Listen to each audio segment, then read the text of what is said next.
Well, hello and welcome to the Moviegoers Society podcast brought to you by Nerdtropolis. I'm your host, Sean Tajmer, the mayor of Nerdtropolis, and joining me as always is Drew Munhausen, the professional media and movie mastermind, who is definitely disappointed of our just typical intro this time.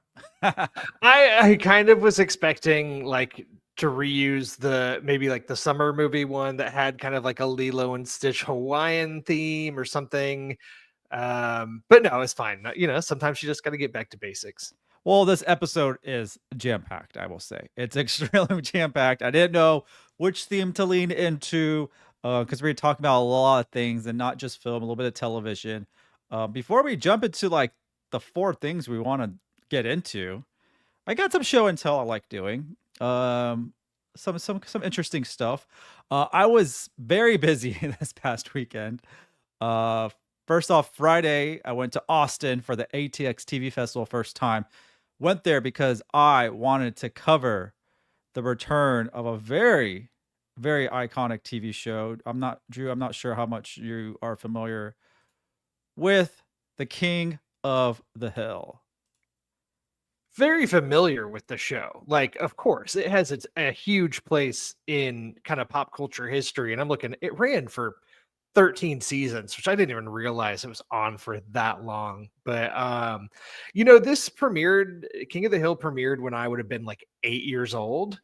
And so ironically, the idea of like guys standing outside drinking beer as kind of like the marquee Like image this? that we're all used to. Yeah, exactly. Is this the image you're speaking of? I joined my fellow neighbors for some Alamo. Did not necessarily appeal to 8-year-old Drew, but adult Drew grew into that. Like that, it just is me now. So, I mean, I'm sure I would like it now. Yeah, so we're heading back to Arlen, Texas.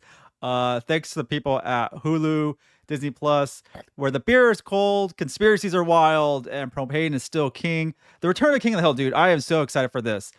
Brand new revival season coming back Monday, August 4th. I went to Austin to kind of go to the panel, and also I got to do a really fun interview with the voice cast and showrunner. Real quick, season 14 picks up years after the original finale. Hank and Peggy are back in Arlen after moving abroad to Saudi Arabia. Yes, that's where they went to for the propane industry over there. But he's now retired and now adjusting to a modernized Arlen. And Bobby Hill is about in his 20s. He's chasing his dream of being a chef in Dallas and trying to make his own. But yeah, everyone else is back as well. And yeah, this is them. This is the modern day the Hills. And like I said, I got to speak to the voice actors. So on the far left is Sal, who is the showrunner, and then you have Pamela right there, who's the voice of Bobby, actually, if you know out there. Toby Huss done various characters for the show. Is now taking over of Dale Gribble, who we lost the voice actor who originally did him, and Harwick was his name. I think it was Jonathan Harwick. Taking over that. Yeah, Johnny Hardwick. Yeah, Johnny Hardwick. And then next to me is oh man, I'm drawing a blank. Lauren Tom. And she voices Connie and Con. So they were awesome to talk to. And they had a lot to share. There's some stuff on Nerdtropolis about the panel. My roundtable interviews are not up yet. I'm going to hold those probably close to the release. But I'm telling you, this is exciting that they're coming back. And also, you had Greg Daniels and, oh man, my brain is drawing like Mike Judge was also in attendance for this panel. A lot going on with King of the Hill, Drew. I must say that. It's if you haven't watched it, you can watch it on Hulu or Hulu on Disney Plus and start binging again, because I've been doing that and it was fantastic. I do want to mention today was like crazy news. The panel was crazy itself, to be honest, because it was kind of crashed by oh man, Jonathan. I'm trying to think his name right now. That's what I'm telling you about my I saw you that Joel McHale was there at one point. Oh yeah, for Animal Control. But the voice of Johnny Redcorn sadly passed away today after some craziness that happened. Jonathan Joss, passed away today, who is the voice of Johnny Redcord. He got shot by his neighbor on Sunday. It was a wild story. But what's crazy about it is he was at this panel, kind of disheveled a little bit, but I think something happened between not being invited and stuff like that. But he was okay. It was just like a weird situation where he showed up and wanted to say some things about, I guess, about the his late voice actor friend that voiced Del Gribble. But afterwards, I talked to him. Here's my picture with him, and he was awesome. And I just thanked him for being like an awesome Johnny Redcord and everything else he's done. He's been Parks and he's been on so many shows. So I personally wanted to thank him for all his like entertaining that he's done. He was a super sweet guy. It's just so crazy when you meet someone and then a few days later just pass.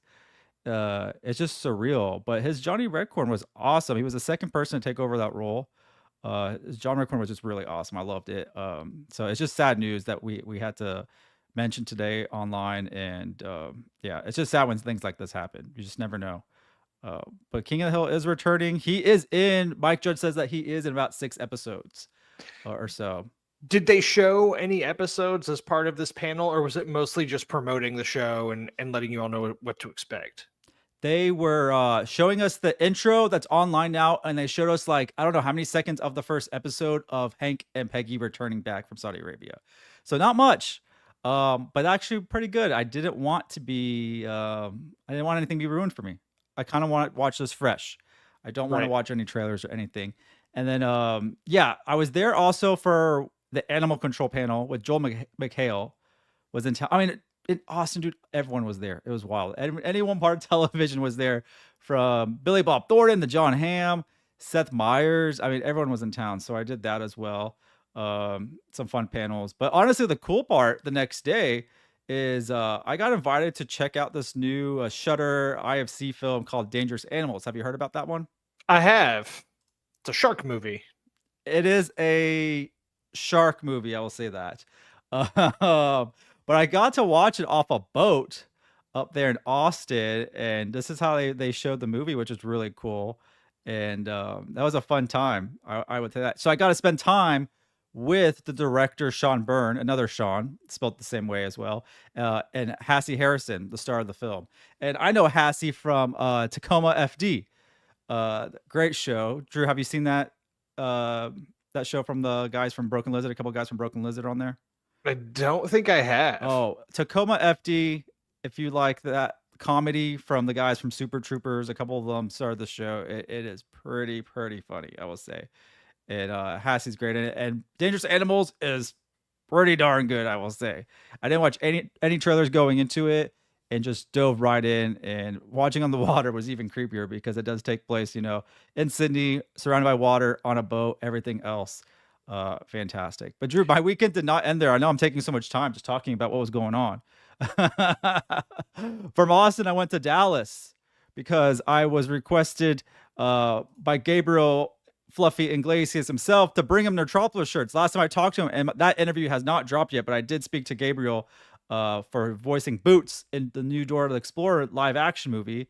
And when he saw this, he wanted one. And I said, I will hook you up. And if you're going to be in Texas, I'll come bring it to you. He has moved down here, but with Fan Expo in town, I packed up a bunch of Neutropolis shirts and goodies for him and went up to to give it to him. And he was very grateful for it. And was very surprised that I actually made it up there to hand deliver it. And the icing on the cake, Drew, that I will end on this weekend is I brought my mom along for this entire ride. For the 3 days from Austin to Dallas. And what I wanted to do is I wanted to introduce her to Priscilla Presley, who was in Dallas, so she could sign our Graceland photo album when I took my mom to Graceland. And this was an amazing experience, super sweet she is. And we got to thank her for just preserving Graceland for what it is. So I highly recommend anyone go to Graceland. It is highly recommended any time of year to go. But that was pretty much my wild weekend before I got back and just passed out, I will say. And this is following a weekend where you were in DC. So it's just like a lot. That is true. It is a lot. And I have a lot of interviews coming this week.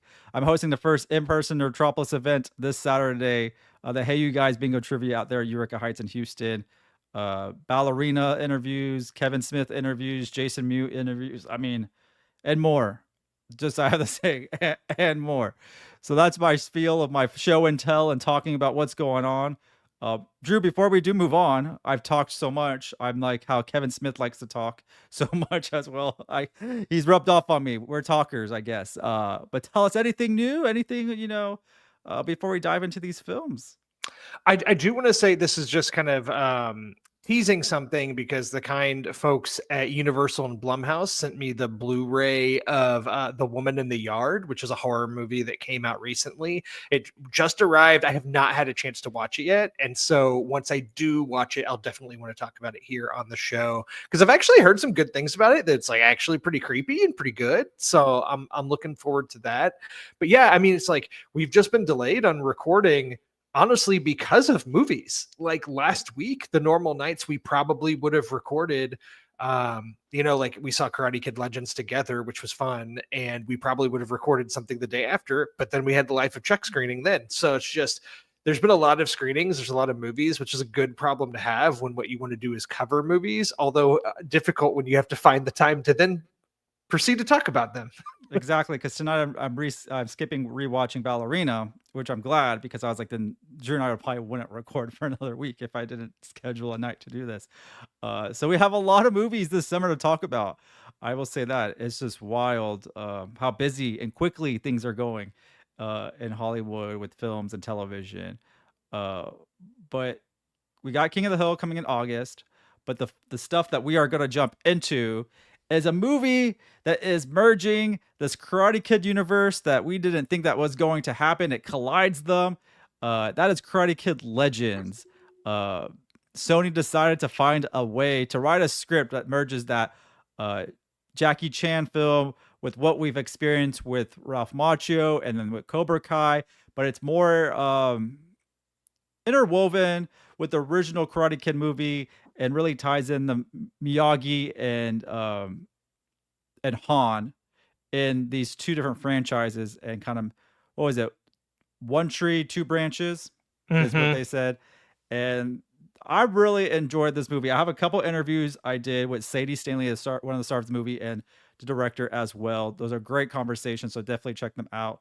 But I thought this was a fantastic Karate Kid film, especially how Cobra Kai ended and what it offered because towards the end it got a little bit crazy, a little too cheesy. But I was like, then I guess you got to carry that over a little bit to the next Karate Kid movie, right? Like, what is it going to be? It can't be super serious, too. What we just experienced in Cobra Kai for so many seasons, they got to find a midway point of what type of tone they want to give. And all I have to say is, first off, Ben Wong, great casting. That is the new Karate Kid, which I know from American Born Chinese, and he definitely has the chops, man. He is young, but his performance is really promising to what else he can deliver. Drew, what was your reaction after first initially seeing Ralph Macchio and Jackie Chan finally team up? We'll do some spoilers. Obviously, it takes a while before they meet up, but that's really what the fans wanted. When Mm-hmm. those two collide, how was that for you initially?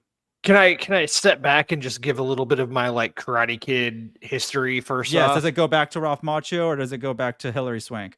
No, it goes back to Ralph Macchio. So I'm not like Karate Kid is not my franchise. You know, it's not like the one that I have rewatched and rewatched. I haven't even seen all the entries, but I have seen the original Karate Kid with Ralph Macchio. And I even rewatched it before this movie and that movie's really good and it holds up now. I just want to point that out. And I actually worked at a movie theater in college at the time that the Karate Kid remake with Jackie Chan came out. So I saw that one when it came out, and I remember enjoying it at the time. Not one that I've revisited, but I remember thinking like it was surprisingly solid. So I've at least seen where these characters have originated and seeing them come together in this movie I thought was enjoyable. I think that Karate Kid Legends and the original Karate Kid movie kind of have like opposite problems if you watch them back to back now. And what I mean by that is I love the original Karate Kid. I think it's a little bit overly long. There's like maybe 15 minutes that you could cut out of that movie and it would be like even more perfect than it already is.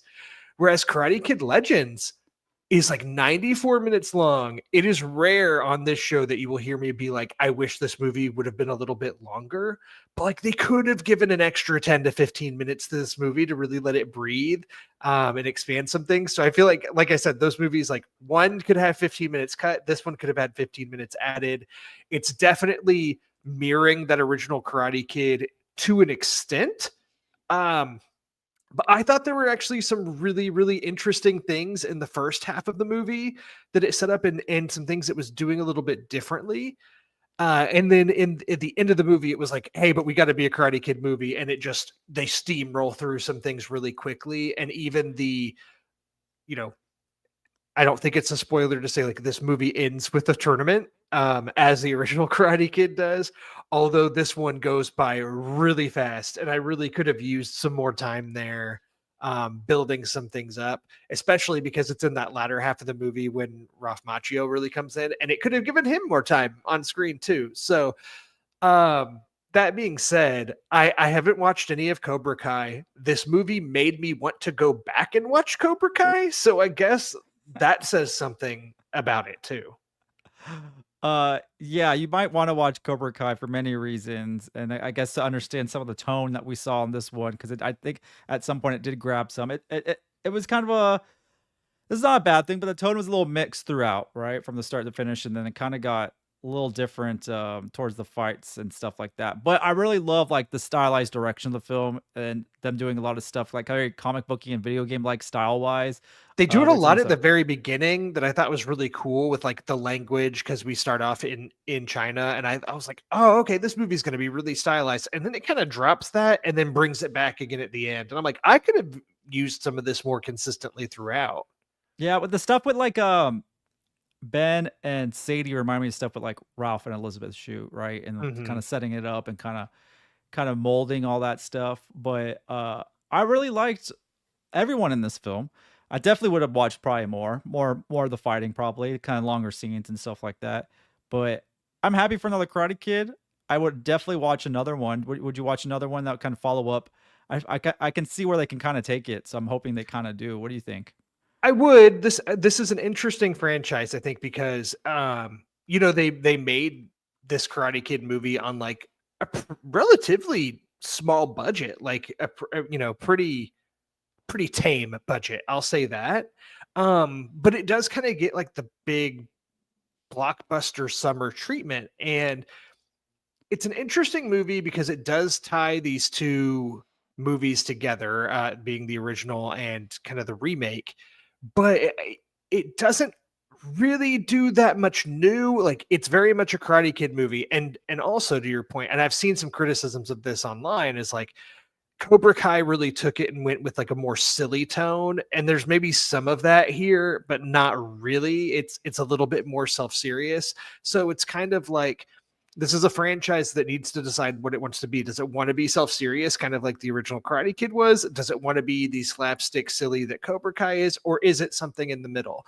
Um, I'm saying that in general, and coming from a place that I liked this movie. I enjoyed watching it. I think that there's things you can pick apart with it and things that could make it much better. But for what it is, it's an enjoyable time at the theater, and Ben Wang is great and extremely charismatic. I thought Sadie Stanley was really good, and the two of them had good chemistry. So I would absolutely watch more with these characters. Yeah, and the fact that they brought Jackie Chan back for this, I want to see more of Jackie Chan. The fact that Ralph Macchio agreed to be part of this story, because I think so. Also, some of the it's not licensing, but some of like the producing rights is back with like that 20 is it 2010 I guess when the Jackie Chan version came. So Will Smith and his companies have more say on that. And Jackie Chan was saying that they kept delivering scripts that no one really felt comfortable. And then when they said there was a connection to Miyagi, that's when the light bulb hit. And I really Mhm. like that. I think that was a brilliant way to connect everything, and it makes a lot of sense. And nothing, it didn't feel forced to me.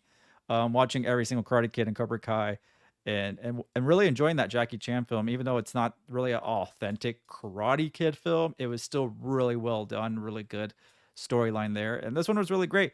I could see them kind of figuring out the tone going forward. I think more on the serious side of things, because they could kind of raise the stakes a little bit. I think they got what they wanted out of the way, and if they want to continue, which I hope they do, because this film also really um Mr. Miyagi, which we know is a character. They honored that character's legacy though in this film, and going forward, they are going to do that, and that's what I love about it is that whole connection to everything. But yeah, I definitely love seeing Ben in this. Sadie's awesome. Everyone is pretty good in this. Joshua Jackson really surprised me. I I thought he didn't was. know he was in the movie until he popped up, and I was like, "Is that Joshua Jackson?" And I thought he was very charming in it. He was very good. He played a good to Sadie's dad. I mean, I believed it. I dug it. Like it was really great. Definitely would have wanted to see more of him and everyone else, but it's all part of the story too. I thought the story was kind of steering in the best way possible, and it kind of worked. It was not what I expected because I didn't really watch any of the trailers, so very surprising stuff and great way to kind of connect everything. And then can we talk about the end credit scene? But you Yeah, didn't. of course. I kind of expected this was going to happen at some point in the movie. Well, we get a Cobra Kai mention kind of in there. I thought it was funny. So they sent a pizza at the very end. I mean, these are spoilers or whatever. But we get a pizza delivery at the dojo, with Ralph Macchio's character getting it, and then to our surprise, Johnny Lawrence is behind him with it, and they're having a jab of starring Miyagi Do as a pizza company, and I thought that was brilliant. I was like, that was awesome. A great way to kind of include him towards the end, and you can kind of see some of the comedy that you'll see in Cobra Kai, Drew, when you go back to watch it. I'll say that because there's Yeah, a lot of that stuff. I'm definitely gonna check it out because I've just heard good things about it. Well, I've heard up and down things about it. Mostly good though. I feel like until maybe this most recent season, I feel like some people were maybe disappointed. Is that kind of the right read of the room? I don't know. People are enjoying it. I remember our audience loved it, everything about it, and I think Heard, I've heard really good things about Paul Walter Hauser's character in the show. yeah, Uh, everyone loves Cobra Kai. I mean, and he's not major in it, but when he pops up, it's great. That's more of the slapstick stuff. yeah, But honestly, like it went on for 6 seasons, and for me personally, I'll say this: like a little bit of negative is kind of too much repetition. In the storyline, it kind of like resets. Okay, now we have to go against the same person again. There's more drama happening. It's just like they're trying to shut the door on all this drama and everything going on, but they finally do. But it's worth the watch. It's really good. But I just hope like we kind of get some of these characters back in some way because they're really fun, especially William Zapka as Johnny Lawrence. hmm He That's the reason Cobra Kai is. It was really good to be honest. But that's Karate Kid Legends. Really enjoyed it. My full review is on the site nerdtropolis.com, and also my interviews as well. You can check out. A movie we still haven't talked about, but we need to talk about, Drew, because we also have one of the stars of the movie on one of our podcasts. But Lilo and Stitch, Drew, we finally got to talk about Lilo and Stitch. We finally get to talk about Hawaii and surfing and spaceships. Uh, Let me cut to the chase with something on this because I have to give you credit on something reluctantly, slightly reluctantly. When we were doing summer movie previews, and even like months ago, when I think we did our most anticipated, however long ago it's been, it feels like a long time ago, with Lilo and Stitch, you were like, it's gonna make $1 billion, like it's gonna make all the money, and I kind of was like, yeah, okay. I And have in not my checked. head, I haven't checked the box office lately. I've been so busy. well, hold on. I mean, it hasn't made $1 billion. Let me How be close clear is there. it? Now you got But me I was excited. like, when you said that, I was like, maybe it'll make $500 million. I was like, this movie will make 500 million. I have underestimated the fandom that is behind this movie and the people that have shown up for it. At this point, Lilo and Stitch has made over $600 million worldwide, and it's still doing really well. It was just #1 at the box office this past weekend. Um, yeah, so Sean, I have to give credit where credit is Oh, due.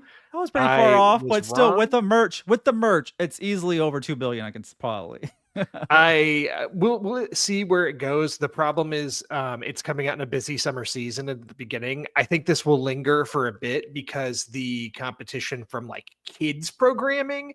I mean, the big release coming out this upcoming weekend is Ballerina, as you've referenced. So like Lilo and Stitch is still pretty great counter programming to that. There's the biggest competition that to Stitch's box office run will be when How to Train Your Dragon comes out in another week and a half. So I think that Stitch will still do pretty well for another week or so, and then maybe we'll really slow down then.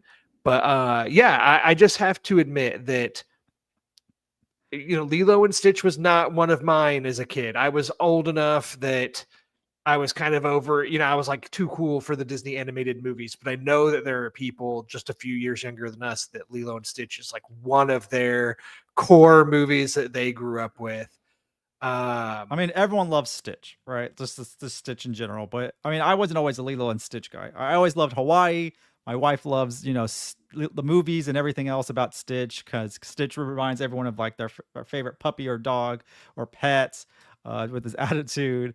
But really, this movie really made me appreciate like the original movie's deeper meaning and stuff like that. It really highlights it because you see it in a non-animated form with real people, and I really felt this live action remake, you can call it, which I thought it's not beat for beat, but there are some pretty solid changes, and I can see why they did them. And I have no gripe about the changes they made, even though people are There trying is to a do that. vocal group of fans that do have a big problem with it. I'm with you. Like, I don't have, the way it ended, I thought was fine. And the changes they've made, I understand why they had to do it. Right. But I mean, this live action remake, it's heartfelt. I thought it was stunning. It looked great because obviously they filmed this in Hawaii. It's a love letter both to the original film and to the Hawaiian spirit of Ohana. I loved everything about it. And obviously the cast I thought was spot on. Lilo cast perfectly, right, Drew? I mean, Maya shines as Lilo. She's funny. She's raw. I think it's her first film, right? So and she nailed it.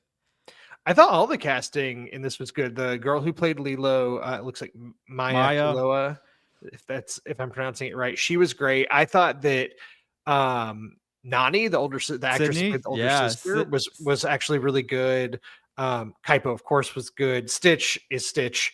And I thought Billy Magnuson was kind of like an MVP of the movie personally. Like, I thought he yeah. was actually very funny and just kind of understood the tone of what they were doing here and kind of being cartoony, and I appreciated that. Yeah, it was really fun. I liked it. I think it's going to greenlight a sequel. I really think so. I think there's no way you don't do one. I think this is the only live action Disney adaptation that's going to be able to do a sequel. Well, they did. Mufasa, came out in the If that you fall. consider that live action to some extent, yeah, and that's technically a prequel. Yeah, that's true. Which I really But like. I really do like those films though. Those still get me emotionally. The Mufasa and the Lion King movie. but still, like, to your point, so they did Mufasa, and Mufasa was kind of a disappointment in its opening weekend box office, but then it did really well over a long period of time over the holidays, and Because like everyone said it was so good, which it is. It actually is really good. I really enjoyed it. Mufasa performed really well. Then Snow White didn't perform well. And a lot of people were like, Snow White, this is it. Like, they're done with the live action remakes. Lilo and Stitch will come out, but they're done. And then this movie has come out, and it's like, nah, they're not done. If they'll still continue to mine, I think, a few other franchises. We've already got the They live have action Moana. Moana. Yeah. They could still, I think, do like a Princess and the Frog if they wanted to, and they haven't even touched on Frozen yet, which I'm sure will happen at some point. But I think that Lilo and Stitch, as far as these live action adaptations goes, is the most ripe for a sequel at this point. I think this movie's done gangbusters. The fans are vocal and they show up to the theater, and I think they would show up to a sequel. Yeah, I mean, there's so much they can do. I mean, there's been the TV show, there's been Lilo and Stitch sequels. There's just so much more characters you can introduce to. You can go like the Sonic the Hedgehog route, right? Where you kind of do your sequels, you do spin-offs, you can add more stuff to this franchise if you really wanted to, and you can take it animated if you really wanted to as well. I mean, this is something that should keep going. This is their number one IP for Disney when it comes to merch. They said it. This is the number one selling is Lilo and Stitch. There's nothing else. I have a 5-year-old, and we have a stuffed Stitch in our Just home. So just yes, one? absolutely. Just one of them? Just one at Just this point. more will come. Christmas is around the corner. But yeah, really enjoyed this one. It was a lot of fun. I love seeing Hawaii as, the backdrop or a character of its own. I think we need more films that are taking place in Hawaii.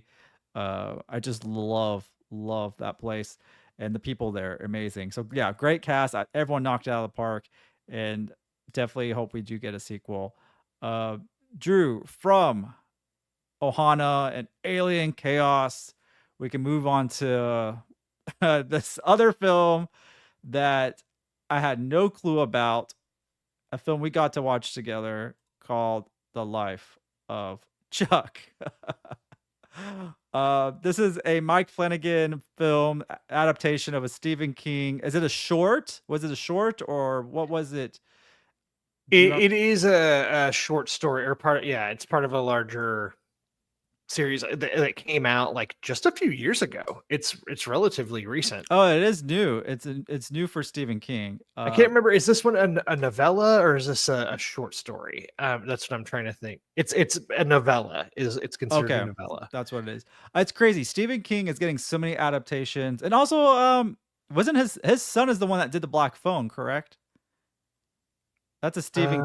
That's Um, his son's story, if I recall. As you oh, is fact it? check me, I don't if even you know. fact check me real quick, but I think Stephen King's son is the Black Phone. That's what that's based off of. It's one of his shorts, maybe, and then the Black Phone 2, which was never part of any of the shorts or stories prior, is coming out this year with our friend Mason Thames. But I didn't think Stephen King, Scott Derrickson wrote and directed. Oh, based on The Black Phone by Joe Hill. which is Stephen King's son, if I'm Stephen King is his father. You are okay. correct. All You are right, there we correct. I go. did not know this. So I yeah, win you your learned me Tropolis something. Jeopardy.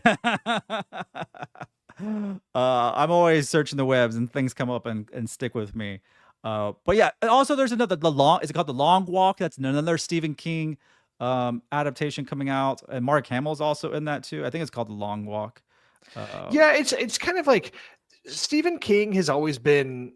There's a lot of text to adapt into TV or movies or what have you, and I think that then the success of it back in 2017. I think really revitalized the Stephen King, like people trying to get their hands on any Stephen King property. And then that has led to, another take at Pet Cemetery and all kinds of Stephen King adaptations. And of course, we've seen that Mike Flanagan, who directed The Life of Chuck, he has done, he did like Gerald's Game for Netflix, which was really good and really well received. And then Dr. Sleep, which is a movie that I really loved in That's theaters. one of my favorites of his, and I did not know anything. I didn't know who Mike Flanagan was. Like even when I watched Doctor Sleep, but Doctor Sleep I thought was really well done and was woven perfectly into the Shining movie as well. It interwove perfectly. I think Mike Flanagan has really made a name for himself amongst horror fans as like he just understands the genre and things like, okay, he did Oculus, which is like pretty well received. And then again in 2016, he did Ouija Origin of Evil. So this was the sequel to the Ouija horror movie. The original Ouija horror movie, not very good. Then he took this like prequel movie that could have been just more trash and actually made it really good, and then has gone on to only do film adaptation as far as his film career, adaptations of Stephen King properties. But he's had a really big presence on Netflix with the different series he's done almost annually. Like he did The Haunting of Hill House and The Haunting of Bly Manor, The Midnight Mass, The Midnight Club, and most recently The Fall of the House of Usher, which I actually reviewed for Nerdtropolis after seeing the first couple episodes at Fantastic Fest a while back. A series that I really liked. Actually, he only directed 4 episodes of it, but he wrote 7 of them. But still, but also next up, he also has Carrie, that he's doing. I think right. Prime Video, which just today a bunch of casting news came out about that show. I think solidifying all the casting, a whole cast. But one of the original cast that was actually from Lilo and Stitch. Sydney's sister Sienna's in it, which is awesome. Perfect. Yeah, small world that is out there. 2 talented sisters doing some really great things. But Life of Chuck, a movie I was not aware of prior. The story. You never read the novella then, right? I have not read the novella, but I was aware of the movie because of at TIFF, the Toronto International Film Festival this past fall, back in September, it won the coveted People's Choice Award, which I remember, like it won that award. I had never even heard of the movie. And of course, now I'm aware of it. And then I thought because Mike Flanagan had a presence at Fantastic Fest, I was like, oh, maybe The Life of Chuck will be like a secret screening or something. It wasn't. And it's now coming out, a good while after TIFF. So, it's interesting that it made the festival circuit and now it's coming out in the middle of the summer.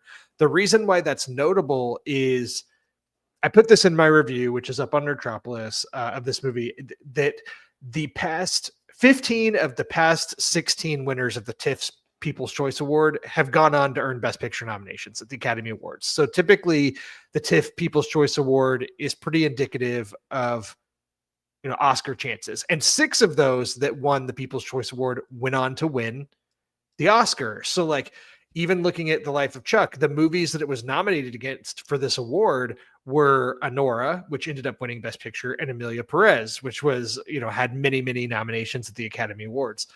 The Life of Chuck was pushed till this year for wide release. It's now out in the middle of the summer. And I think with the weight of that on its shoulders, I went in kind of being like, all right, is this going to be like a first big Oscar movie of this year? And having seen it, I don't really think so. Yeah, when you told me that and I watched it and I did enjoy it and I love the messaging in it and the ride we're on, maybe because I wasn't aware of it, what the Stephen King novella, that I wasn't prepared to what I experienced, which was pretty odd at the same time and very. I felt like I was also a little bit shorted on what was going to be delivered based on some of the things I've seen online. First off, like Tom Hiddleston shows up really late, Mhm. and I so clocked it. We were in the theater. He actually shows up on, not including the ads, like the picture that you have on screen, because he yeah. does show up almost like, and he's referenced almost as a meme, in this kind of like, like sci-fi paranormal esque, the way his ads show up and nobody knows who he is, whatever. He doesn't actually show up on screen until about 36 or 37 minutes into the movie. Yeah. Did that affect your connection to the character? A little bit. I really like Tom Hiddleston as a performer, and I was like ready to go see a Tom Hiddleston vehicle in theaters. I'm like, cool, a Stephen King adaptation starring Tom Hiddleston as the title character. Let's go.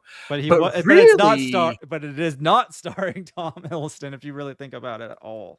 yeah, he doesn't really have that much screen time. It's a huge ensemble cast in this movie. You got Chiwetel Ejiofor, Karen Gillan, Mark Hamill. Uh, you've got Nick Offerman's doing like the voiceover in it, and Jacob Tremblay, Benjamin Pajak, who play the younger version of Chuck, who get way more screen time than Tom Hiddleston even And does. knocked it out of the park. I Yeah, thought I so. mean, yeah, they were really good. And Tom Hiddleston was great when he was there. There's a scene in the middle of the movie where he's dancing and it was electric. Like I was like, yes, this I'm all in. And then that scene ends too early.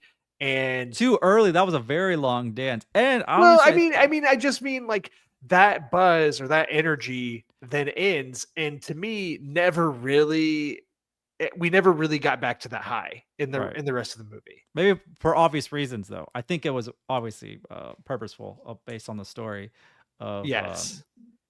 a highlight, a memory of his that he really enjoyed, and then it's kind of a flashback as well to why he was dancing. Um, did you like the reverse timeline structure?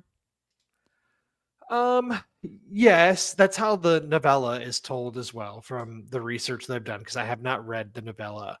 I thought the opening was really interesting. The act 3 it opens with where you're facing these kind of like end of the world scenarios, but everybody's just kind of accepted it and they're just kind of living out their days somewhat peacefully, but just waiting for, the internet to go out for good and these things. And I was really fascinated by all of it and interested to see where it was going. And then it kind of reaches this crescendo, and then we go to Act 2.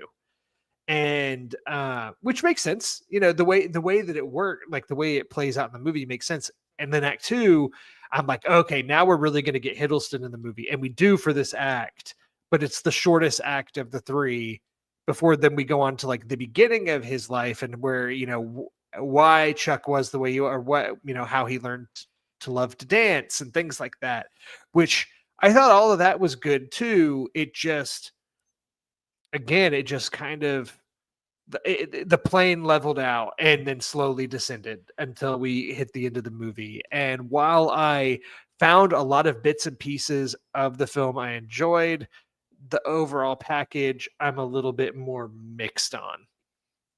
Yeah, I did like, the last part of the film when it shows him when he's younger. I actually surprisingly really enjoyed that more than probably many other people did.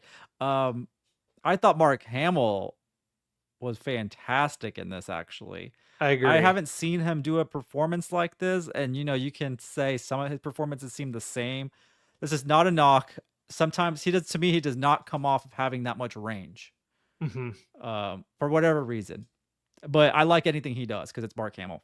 So, but in this, he did show some range, especially that one scene when he goes up the stairs and then when the kid falls down and he goes to console him and like shows like how sorry he was for yelling at Hmm. him. I really felt that, actually, surprisingly. There's not many scenes that stick with me, but I felt Mark Hamill was like, his character was so sorry and saddened by what he experienced and saw, and just trying to make him feel better about it as his grandson. And that, I thought that was the best, probably one of the best scenes in the movie. Yes. Yeah, I agree. Yeah, Hamill's really good in this, and he's a Flanagan regular, and Yeah. it just goes to show, when you let him take on these different kind of character roles, he's very good. Yeah. Would you recommend this to King fans or? I would absolutely for King fans because I mean, it's Stephen King to a T for sure. It's just King does this. He's got his scary stuff, and then he has his more reflective life stuff. And this is probably wants to be categorized more alongside like your Shawshank Redemptions, your Green Miles, your Stand By Me, that kind of stuff. Those are all movies that I probably find a little bit more emotionally impactful than this one. But I mean, this one has interesting ideas. It does have great performances. Like I said, there's a lot of parts that I like about it that I like more than the whole. Yeah, it was an interesting cinematic experience for us. I believe it was something totally different. It kind of reset my palette too, which I'm glad after all these big blockbusters and big stuff. This is something that felt very small and intimate. And I was up for the ride. A very strange ride. Maybe not as fulfilling as I wanted to, but I enjoyed the messaging. A lot of heartfelt moments as well. When it leaned into the sci-fi part, that was pretty interesting, and I kind of wish it leaned more into that sci-fi. But like I said, I didn't know anything about the novella by Stephen King. So if this was kind of something went in blindly, I was expecting something a little bit differently because this is not your typical King story, right? Like this isn't. Uh, it's very rare to get a story like this, right, Drew, compared to his other ones. It is, yeah. I haven't read all of his short stories and things, but it's like the other short story that was adapted this year for into a film was The Monkey. Monkey, So yeah. like very different movies here. I, And he I has another one also coming out. think I'm fascinated in the kind of acquisition of this movie by Neon, who they acquired Anora last year, which won Best Picture. Actually, they had The Monkey as well. But the fact that they had this movie and they're releasing it in the middle of the summer kind of makes me feel like I guess the reason they didn't want to release it in the fall, even having won the TIFF People's Choice Award, is probably because they knew what they had on their hands with Anora and knew that Anora was more the awards play at the time. And the fact that this is releasing in the middle of the summer makes me think that they know that The Life of Chuck is not going to be an awards film. And they just acquired a movie out of Cannes that, or I guess going into Cannes, that one of the movies that they had won the Palme d'Or, and it looks like it's probably going to be a huge awards play again this year. So, we'll see. Yeah, there's two other Stephen King movies coming out. Like I said, you have The Long Walk, which comes out September 12th. And that's directed by Francis Lawrence, which is pretty cool. And it's written, obviously, it's based on a Stephen King shorter novel, whatever it was. I don't know what's based on exactly what a novel, 1979 novel. J.T. Molnar, who did one of our favorite films, Strange Darling, wrote Yep. it. Uh, Winning combination. Francis Lawrence is known for The Hunger Games. Did he do the first Constantine, or is he just tied to the second one? Did Red Sparrow? I mean, Francis Lawrence is amazing. Yeah, he did the Constantine and the Hunger Games films and everything else.